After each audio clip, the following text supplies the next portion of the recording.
मेरी कोई अत्याचारी सफल नहीं हुई है, इसलिए आज राणा सांगा की तलवार कोई साधारण व्यक्ति नहीं रोक सकता है। इसलिए मैं आपसे संत पूछना चाहता हूं कि आप कौन हैं? अज्ञानी राजा, मूर्ख, तुझे ज्ञान नहीं है कि भक्ति में बड़ी शक्ति होती है। मीरा ने भक्ति किया है, इसलिए शक्ति उसमें आई और जगह जगह पर शक्ति ने बचाया। राजा पश्चाताप कर ले, इसी में भलाई है और अपनी गलती एहसास करिए। भविष्य में ऐसी गलती नहीं होना चाहिए। मीरा भक्ति कर रही थी, कोई इसमें उसका दोष नहीं है। आपके मन में ये भावना आई कि मीरा किसी संत रविदास को गुरु माना है। जी गुरुदेव, संत रविदास कोई मामूली संत नहीं है, इसके अंदर अच्छे कर्म की भावना है, अच्छे विचार है।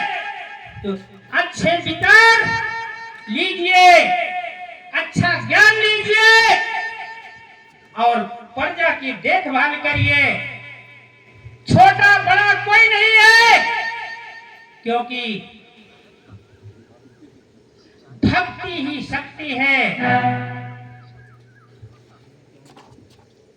ऐसा चाहूं राज में जहां सबको मिले अन्न, छोट बड़ा सम बसे, रहे रविदास।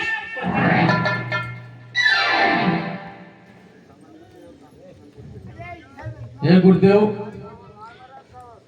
मैं एक राजा हूं और राजा के अहंकार में मैं डूबा था कि राणा सांगा से बढ़कर कोई नहीं है।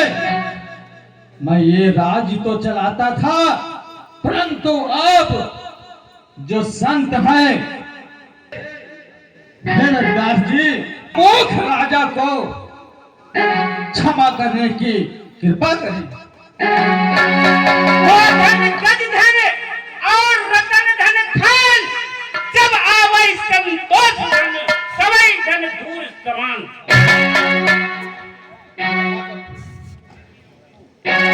आपको क्षमा करते हैं और भविष्य में ऐसी गलती नहीं होगी। और भक्ति का ज्ञान सबसे बड़ा ज्ञान है। बोलो बुद्धं शरणं गच्छामि, बुद्धं शरणं गच्छामि, धम्मं शरणं गच्छामि, धम्मं शरणं गच्छामि, संघं शरणं गच्छामि, संघं शरणं गच्छामि, द्वितीयंपि बुद्धं शरणं गच्छामि, द्वितीयं बुद्धं शरणं गच्छामि, द्वितीयं धम्मं शरणं गच्छामि, द्वितीयं प्रथमं शरणं गच्छामि, द्वितीयं संघं शरणं गच्छामि, द्वितीयं संघं शरणं गच्छामि, तृतीयं बुद्धं शरणं गच्छामि। हे संत जी, तृतीयं धम्मं शरणं गच्छामि। बोलो। ठीक है, मैं आपका उच्चारण अब जाप करता रहूंगा, क्योंकि मैं अपनी बहू पर बहुत अत्याचार कर चुका हूँ। मैं अपनी बहू को राजमहल की ओर ले जाता हूँ।